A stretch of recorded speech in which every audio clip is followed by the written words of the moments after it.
there. So earlier today, I did kind of a little literature review on an article called Cannabis for Gastrointestinal Disorders by Dr. Bonnie Goldstein. And I love reading articles like this, and I love reading the research. And when I post things on Facebook, they're typically things that I think are pretty important, but I also recognize that not everyone loves to read perhaps 20 pages of information. So I thought it might be fun to start doing some kind of literature reviews, highlighting and kind of giving the Cliffs Notes version of what I find and what I think is important in an article. So that's what I'm going to do now.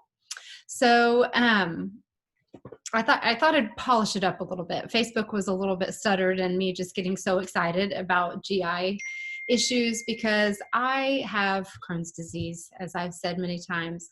But this is an excerpt from a book by Dr. Bonnie Goldstein called Cannabis is Medicine. I've not read the book, but I found this article and it came from projectcbd.org. And actually it was published on September 28th of 2020. So it's super current. And it brought me to a few tears of joy to imagine that cannabis continues to be proven, that hopefully future patients like me who had severe issues with any sort of inflammatory bowel disease, they will not have to go through all that I have gone through myself. So I carry a little torch for all of us IBD sufferers because it is an excruciating illness to survive. But because of, like I said, I know that many of you don't care to hear the fine details of a scientific study, but you want to understand the results. I thought it might be fun for me to do this literature review of this and then other studies that I love. So with this diamond of an article, I'm going to start highlighting the great points in long journals and articles that I think that you could really have kind of a take-home message from the valuable use of cannabis as a medication. But I am quoting a lot from this article. These are not my words. These are hers. I am not a doctor, but I think this has great information in it about the future with inflammatory bowel disease. But the first line starts off, gastrointestinal illnesses are a frequent reason for using medical cannabis. These conditions include GERD, which is gastroesophageal reflux disease, Crohn's disease, and ulcerative colitis, or also IBS or IBD. That's inflammatory bowel disease or inflammatory bowel syndrome. What I often say, that what doctors tell you when they don't know what to tell you. But the gut has two main functions, and the most obvious is to digest our food, right?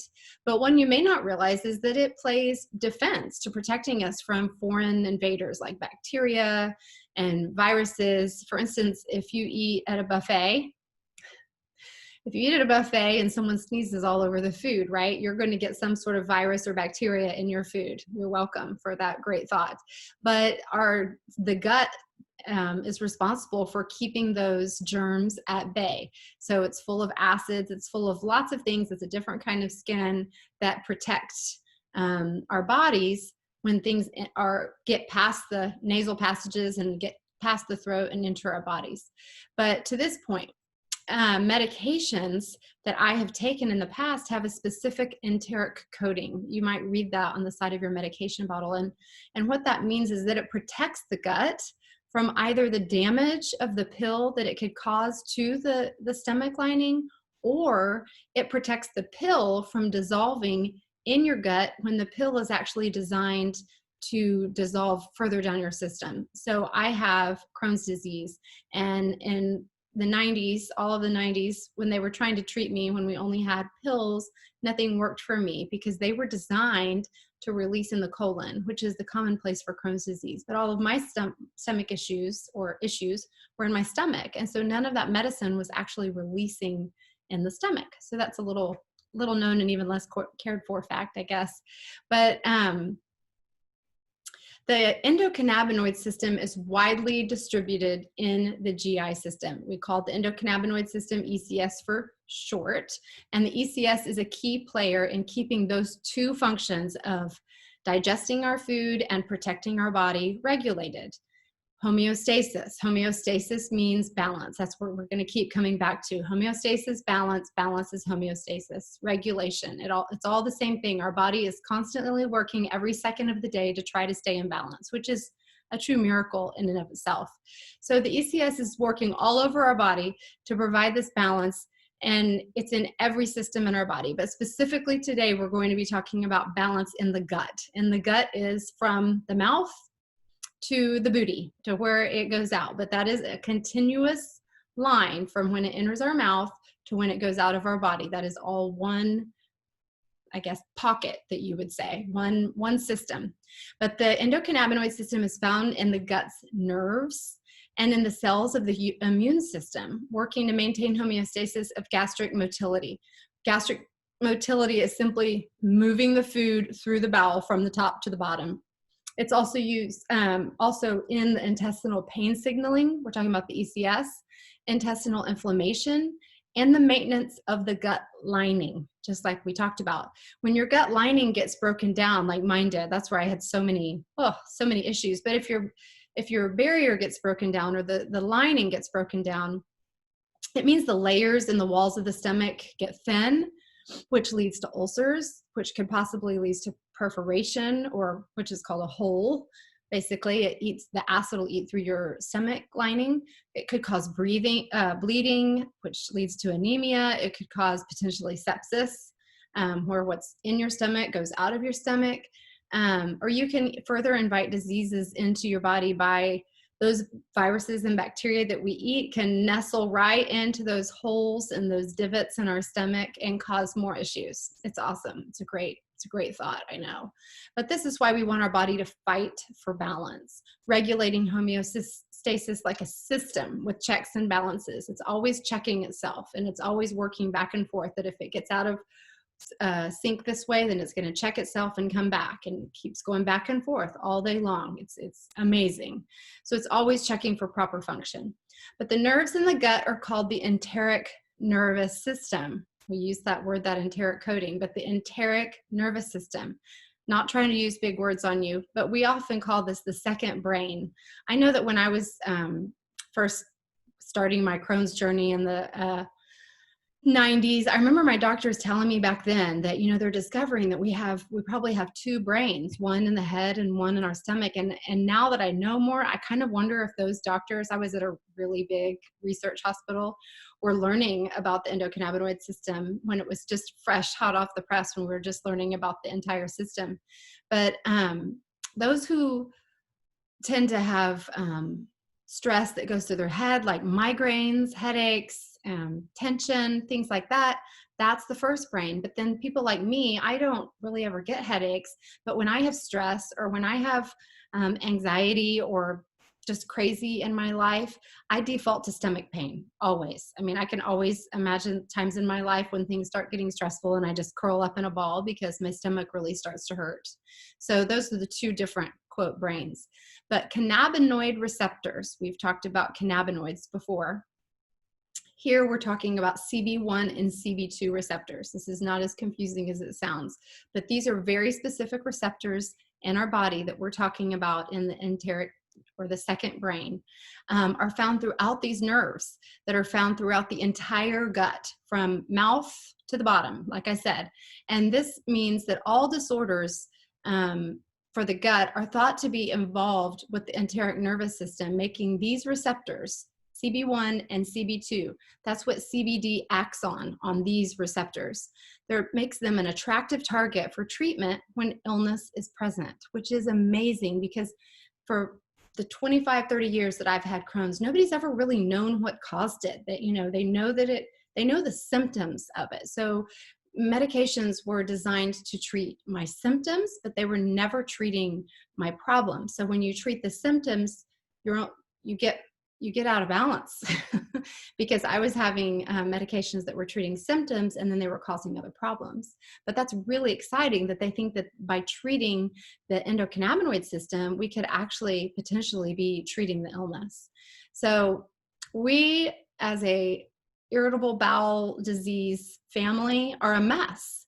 And I was a practice patient for so many potential solutions. Being at the hospital where I was in graduate school and then working there, they used me for all sorts of studies. I was a part of many original studies for medications that are out right now, which was, I mean, I guess that's exciting.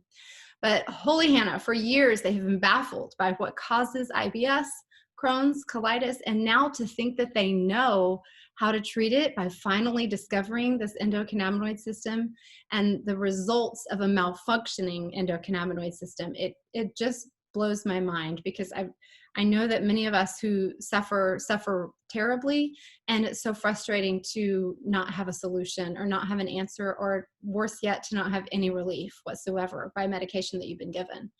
Scientists have found that the number of cannabinoid receptors can increase. This is so cool. In certain intestinal illnesses. So it indicates that the endocannabinoid system is mounting a response to try to restore balance. So there's that balance word again, equivalent to homeostasis. But our bodies know something is wrong, and our body's response, when our nerves in our stomach are detecting that something is out of whack, it is mounting them up to increase the receptors, just waiting for something to be dropped in those receptors, saying, feed me, which means my gut was full of those receptors and just waiting to be fed some CBD, and I had no idea what it needed at the time. And I just kind of always visualize it like little birds with their little mouths open, waiting for mama to come and drop a worm in their mouth. Like our body is just waiting. It knows what it needs, and it's just waiting to be given that CBD. But guess what? Our bodies naturally produce cannabinoids to fit into these receptors. That's why it's waiting for them. But for whatever reason, our bodies are not producing enough. We don't know why. Is it toxins in the environment? Is it what's added to our foods and it's taking away the nutritive value? Is it what's not in our foods anymore because of the way we process our foods? We don't know yet. But cannabis produces a plant-based version of cannabinoids called phytocannabinoids. So they are literally made just like what we produce in our body, but from a plant. So in the body, they're cannabinoids, and in the plant, they're phytocannabinoids. And they fit right into these receptors, filling the needs that our body has.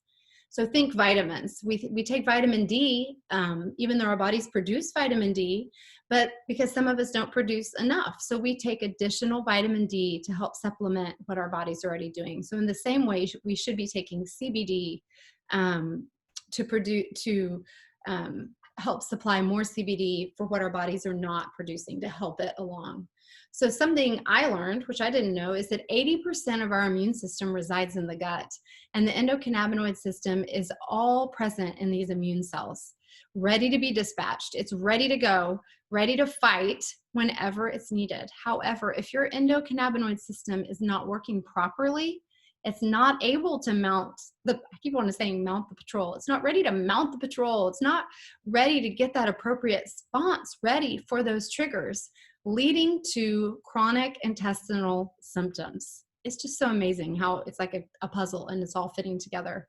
But simplified and repeated, when our body knows it's sick, it responds by sending in more receptors to be ready to receive what it knows we need, which is CBD, to a targeted location. For whatever reason, we're not secreting these compounds. For whatever reason, we don't know.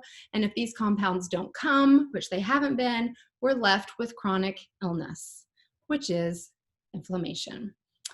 Interestingly, people who have a mutation, this is a quote from Dr. Goldstein, people who have a mutation in the gene coding for one of the ECS components is more likely to have irritable bowel syndrome and chronic abdominal pain. Evidence that cannabinoid dysfunction may be one of the root causes of gut disorders. Isn't that amazing to know? That's so amazing. So for those without gut disorders, bless you, but there's always been so much unknown, and for us to know that there's a possible solution, let alone a relief of the millions of awful symptoms that we endure, that is absolutely amazing. It's just mind-boggling and exciting. So it covers, the different GI disorders, we're going to go through each of those, but number one is GERD, gastroesophageal reflux disease. So gastro is stomach, esophageal is your throat, reflux means it's coming back up and it's a disease because it's chronic. But reflux affects 20% of adults. GERD is often treated with medications, which we well know. However, there are increasing reports of possible increased risk of dementia and cancer from these drugs. I am sure you know, just like I do, I know people who pop antacids like candy. And as we know, there's been a really big one that was over the counter, and over the counter we think is safe, right? We assume safety, but it has been yanked because it's been in the news that it was potentially causing cancer in some people. So we should never assume anything to be safe. That's just crazy that we've assumed all these years that a certain drug is safe, and now all of a sudden after we've taken it for years, they're saying, oh, well, it might be causing cancer. Animal studies have shown that if cannabinoids stimulate the CB1 receptor, that acid secretion was stopped. Isn't that amazing? So there was a decreased damage to the lining of the stomach and decreased inflammation. Preclinical research also showed that the cannabinoid activation of the CB1 receptor kept the lower esophageal sphincter. So what that is, the lower esophageal sphincter is your esophagus meets your stomach. Well, there is a sphincter there, there's a flap. And when that flap is not sealed tight and when it's relaxed or when it's loose, that's when stomach acids will regurgitate and come back up and cause that horrible burning. I mean, to say you have reflux sounds like nothing, but it's really a horrible burning. So if it keeps the esophageal sphincter, the CB1 receptor, from relaxing, then it's firm and it's not letting those acids sneak through, reducing reflux up into the esophagus. In one human study, synthetic THC, we'll talk about synthetic later, but was given to healthy volunteers, and it was shown to decrease the reflux rate. Anecdotal reports, meaning patients have just been telling these things to their doctors, but they're not scientific, but they have been reporting to their doctors for positive responders to CBD say they have fewer episodes of heartburn, and if they take cannabis during an episode, like when they need it, it decreases their comfort. We call that PRN. PRN actually stands for pro rata. I call it please right now. PRN, I take it right now when I need it. But I do that all the time because I get reflux, and if I start feeling it, or if I start feeling that anxiety because I know that if I have pain from something I've eaten, it's going to lead to further pain, which makes me get nervous, and it's like this huge ball of wax. And so I take that CBD under my tongue instantly, and it's amazing, amazing relief. So most patients are finding benefits. They're finding them in some form of THC in their cannabis regimen. And this seems to be the cannabinoid most helpful for reflux, THC. We've talked about how there's different cannabinoids, the CBD, THC, CBG, CBD. But remember that we're learning which cannabinoids target certain bodily issues. And our full spectrum has THC in it up to 0.3%, which is legal dose. And that is a trace amount. That is so small to make such a huge, huge difference. And to make such a pivotal change in your body and your health. And when I start adding up the things I missed, or a horrible day because I felt so bad, I mean, that is just, it's just amazing that you can take have such a simple solution. Next disease we're talking about, inflammatory bowel disease. So IBD is a very general term that refers to the chronic inflammation of the bowel. Two main IBD conditions are Crohn's disease and ulcerative colitis. The exact cause of IBD is unknown, as I've said, but recent scientific reports show the changes in the gut are due to uncontrolled, I'm going to say this slow, uncontrolled activation of the intestinal immune cells in a genetically susceptible host. That is a whole lot of words just to say you have an autoimmune disease. So someone who is that susceptible host, that would be me because I have an autoimmune disease, is an uncontrolled activation. Because we all know that autoimmune disease is your immune system is fighting itself. So it's uncontrolled. It's fighting, but it's fighting the wrong thing. And those of us with autoimmune disease know that it fights itself, and often at the wrong time. So remember that immune cells are regulated by the endocannabinoid system, suggesting that endocannabinoid dysfunction may be the root cause of IBD, irritable bowel disease, and may serve as a therapeutic target.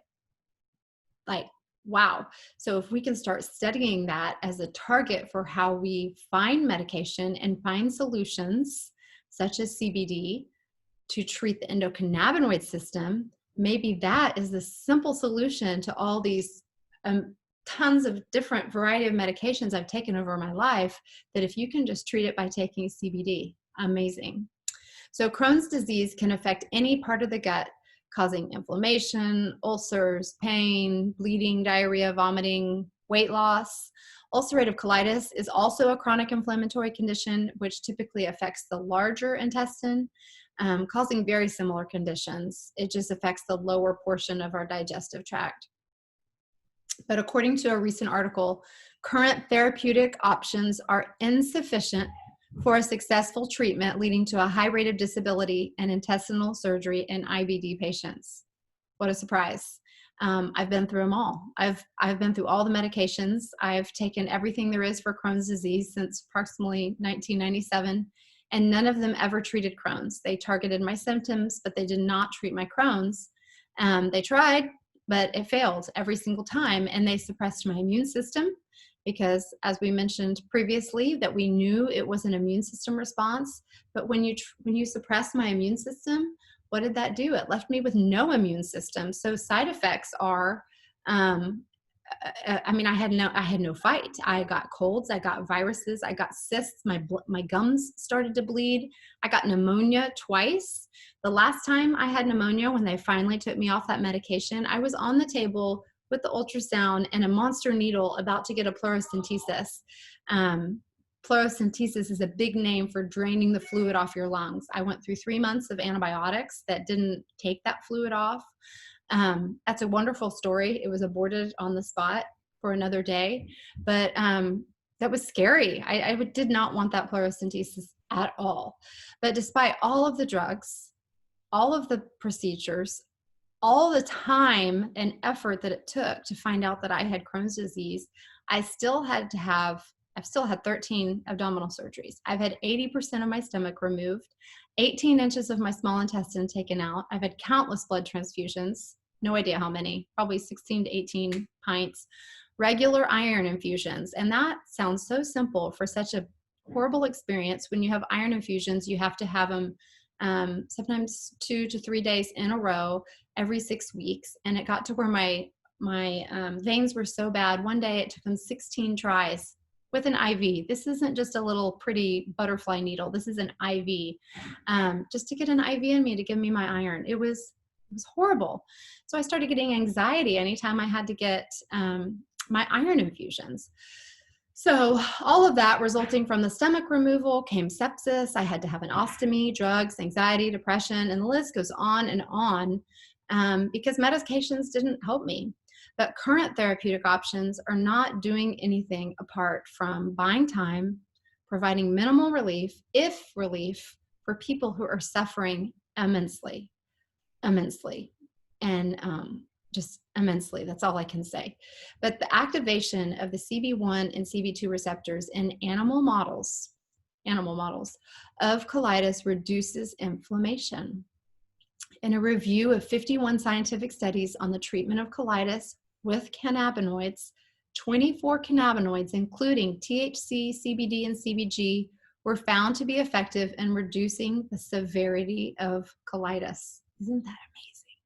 Multiple studies are listed in this article, and I could actually go through all of them, but just in the interest of time, I'm just going to highlight one that I really liked, but it was from 2019, the most recent. It looked at 615 hospitalized Crohn's patients who used cannabis, and it compared them to those who had not used cannabis at all. The ones who used cannabis were found to have less stricturing disease. Strictures are, that's what I really suffered from, but basically you have so much inflammation for so long, it turns into a callus or a scar. So throughout my intestine, I had lots and lots of strictures. Well, the narrowing made it very painful for food to go through there, and the weight of food on top of it just, it was just blinding pain. But the people who used cannabis had fewer strictures. They had fewer bowel obstructions, fewer fistulas and abscesses, if that was the kind of disease they had, shorter hospital stays, fewer blood transfusions, less colectomy. Colectomy means cutting out your colon. Reduced IV nutrition, such as me getting iron all the time, or even TPN. TPN is nutrition, your food into your IV, which I had for 6 weeks, kept me alive. Almost all patients with Crohn's disease or ulcerative colitis who have been seen in my office, this is a quote by Dr. Goldstein, have exhausted conventional options prior to seeking cannabis treatment, which is what I have been saying all along. We all do. We have it reversed. We go down the pharmaceutical route because we go straight to a doctor, trusting our doctor to save us, to help us. And we exhaust all these chemical responses, all these chemical medications that really aren't doing anything for us. And then when we're desperate, we start seeking out natural remedies, which is exactly what I did. So I wish that we would do the opposite. I wish I had known when I was 16, 17, 18, that all those little receptors were mounting up, waiting to be fed CBD to take the inflammation out of my body. And we find that all of these patients that are showing up in her office, she states, are non-responders, meaning they're not responding to the medication, or they're experiencing intolerable side effects, like me with the pneumonia and the fluid on my lungs and all the other horrible things, my hair falling out, just so many side effects. Patients report that their symptoms include nausea, poor appetite, abdominal pain, diarrhea, bloating, all those things respond to cannabis treatment. With the increased availability of tinctures, like we talk about, taking a tincture underneath your tongue, people are taking them daily just to prevent flare-ups, period. You can take them on the spot, PRN, please right now, and they're preventing flare-ups. In all GI illnesses, it's all inflammation. So whether it's the IBS, whether it's the reflux, whether it's the Crohn's or the ulcerative colitis, she's saying that in these studies that they are, the tinctures are helping these things. So IBS is our final one. Irritable bowel syndrome, often called irritable bowel disease. It means your bowel's irritated. Really, it's mad. And it's the most common diagnosis made by GIs. It affects 35 million people in the US alone. That is a whole lot of people. Why? Why do so many people have this? It's characterized by abdominal pain, bloating, excessive gas, altered bowel habits. Absolutely miserable, and you feel worse when your doctor says there's nothing to see. There's no clear causes of IBS that have been identified, although endocannabinoid deficiency is suspected. They're not getting enough endocannabinoids. They're discovering now that when you have cannabinoids, it's actually reversing the cycle. No abnormalities are shown on blood tests or in endoscopies. Making a diagnosis for IBS is just strictly going on the history and the symptoms of ruling out other causes. And let me say that ruling out other causes is such a short sentence for years of torture. That's what takes so long. You've got to go in for a scope, then you've got to go in for a swallow study, then you've got to go in for a colonoscopy, then all these studies to rule out everything else before you figure out what you have. And it's painful, it's expensive, it's time consuming, it's awful. IBS sufferers suffer from other conditions such as fibromyalgia, yes, migraines, yes, joint pain, yes, chronic fatigue, GERD, anxiety, depression, chronic pelvic pain, yes, all of the above. Bless it, all these people with GI issues, they're all related. They're all related. So if we can find the common solution, all those things go away. That could just make me cry to think about all the pain and all the joint issues. Just so much more to my story that could have been prevented. But chronic stress has been linked to both the development and or exacerbation of IBS and should also be a focus of treatment. Guess what helps relieve chronic stress and the symptoms of chronic stress? CBD. So of the 3 published human studies of cannabis listed in here, right here, for cannabis use for IBS, all using synthetic THC, but like I said, we'll get to that later. it was one study and it reported there were no benefits, but it was at a really high dose of THC. And I go back to this, I actually printed it this time. I hope that this gets on here. But do you know what a bell curve is? If you didn't take statistics, or my husband is chronically talking to me about statistics and it makes my eyeballs roll. But this is a bell curve. And we know that CBD operates on a bell curve. And when you operate on a bell curve, what that means is if you're going up this side, you're not getting your maximum treatment until you hit your sweet spot. And once you hit your sweet spot, that's where you need to sit with your tincture. But if you take too much CBD, you go over the top of your bell curve and you fall off over here, and then you don't get any benefits from your CBD. So if you take too much CBD, people think, oh, I'm in so much pain, I need to take a huge dose of CBD. No, this shows that you're not gonna, there's no efficacy to that. You wanna go up low and slow so you can find your peak response using the bell curve. So there's your statistics for the day. But the second study, that after the one that it didn't work with high doses, used much lower doses of THC and CBD, and it found that IBS patients had reduction in colonic motility. Basically, that's diarrhea. The motility through the colon slowed down how fast food moved through the gut. So here we're going to refer back to the synthetic stuff, but findings from studies using single synthetic cannabinoid compounds are difficult to translate to the outcomes in patients who use the whole plant preparation. This, if anything, why are we making synthetic THC and CBD when we have the plant? We have the real deal. We have what's natural. We have what our body knows how to process. So it's really hard while it's showing definite improvements with the synthetic stuff. Imagine the value and the efficacy when you have the real deal. It's so hard to compare the two outcomes.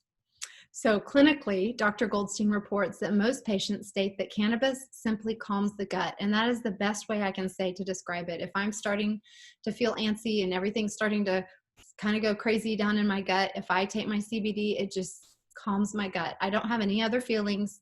It's just an absence of that gearing up. It just kind of calms everything down. And they use it in low doses once a day, or some people who may not want to or aren't as severe, they can use it PRN as needed when their gut is acting up. But it's important for patients with gut disorders to understand that long-standing inflammation will take time to respond to cannabinoid treatment. It may take 8 to 12 weeks or longer to experience significant benefits, and some may report changes in the first couple weeks. And I think that's where people get discouraged, because they hear, oh my gosh, my friend over here is, oh my gosh, she's totally fine and she's only taken it for 5 days, and here I am in week 10 and I don't feel better.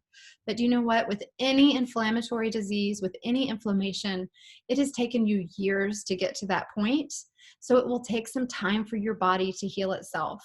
I know that even after 2 weeks, it can feel discouraging because you're doing the same routine and you're paying for CBD and you don't see anything happening, but keep at it. And I have a precious woman who called me, who I didn't talk to her a lot during the time that she was taking her CBD, but she called me after 9 months. She had irritable bowel issues.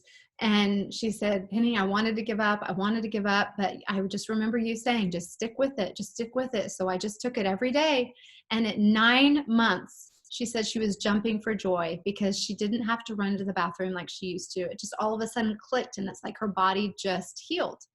So one notation that this study does say, and it's very important, and I say this even about what CBD that you're taking, but it mentions edibles. Several things to consider with edibles is you want to make sure that it's, whether it's hemp or marijuana, because one is legal and one is illegal. You want to make sure of the ingredients, because there could be some ingredients that trigger your symptoms. For me, the ingredients that trigger my symptoms are fake sugars, but for someone else, it may be something different. So you want to make sure that whatever you're taking, even if it's a tincture, that there are not added ingredients in here. Fake sugars are common, or vegetable glycerin, which is a chemical. You want to make sure that what you're taking is not triggering additional responses. So, and you also want to make sure if you're swallowing it, that you're taking the appropriate amount, because once it goes into the gut, we're dealing with other issues such as gastric acids and dilution and things like that. But I can retell the horror stories of my illness and the procedures I endured. Of course, I would love to not have another soul go through what I have, not only for pain, but we spent so much money, so much time on my health and hospital bills. I can't tell you the vacations we missed, the time with my family that I missed, the ripple effects of having a chronic inflammatory disease are endless. GI disease is not getting better. It's not. It's only getting worse. And why is that? I don't know. I believe we're over medicated. I believe that we're not getting the proper nutrients in our food. We're not keeping our bodies in homeostasis or balance. So if we can do such a small thing as take a dropper of CBD a day to prevent illness, to balance our current system, even if CBD only does what we know that it can do today, even if we know it can only do what today, 2020, what it's doing for us right now, what if we're to continue to discover the benefits that we know, those of us who are studying it, we know are coming, and we wish in 5, 10, 15 years down the line that we knew now what we are going to know in the future? What if we wished we'd started taking CBD on a regular basis 10 years ago, in 10 years? I have been in those woulda, coulda, shoulda shoes too many times to count, and that's not going to happen to me this time. I take my CBD every day. Scientific studies are being released on a regular basis from incredibly reputable science journals, the NIH. I mean, that's the National Institute of Health. Doctors are seeing anecdotal responses from patients reported to them, but my favorite and the smartest GI told me that he always listened very closely to his Crohn's patients. And when I asked him why, he said it's because Crohn's patients know their bodies better than any other patient that he has, because of strictures, because of the scar tissue, we knew where our food was at all times, and we were able to express our pain better than any other patient because we could focus, which is amazing. But if only every doctor was like him, that listened to their patients and listened to, this works for me. I hear all too often, oh, well, you think it works, but the studies don't tell you that. And I had some doctors at some pretty amazing and prestigious research hospitals tell me that, nutrition didn't matter. So testimonials are being given daily by people needing relief and finding it with CBD after exhausting all pharmaceuticals. Testimonials may not have a double-blind placebo study attached to them, but when someone is struggling desperately, like so many of us are for whatever reason, we've tried everything that we know to try, and then all of a sudden, the first thing that helps us is CBD, I'd say that's a pretty solid piece of evidence, double-blind placebo or not. Let's try some CBD.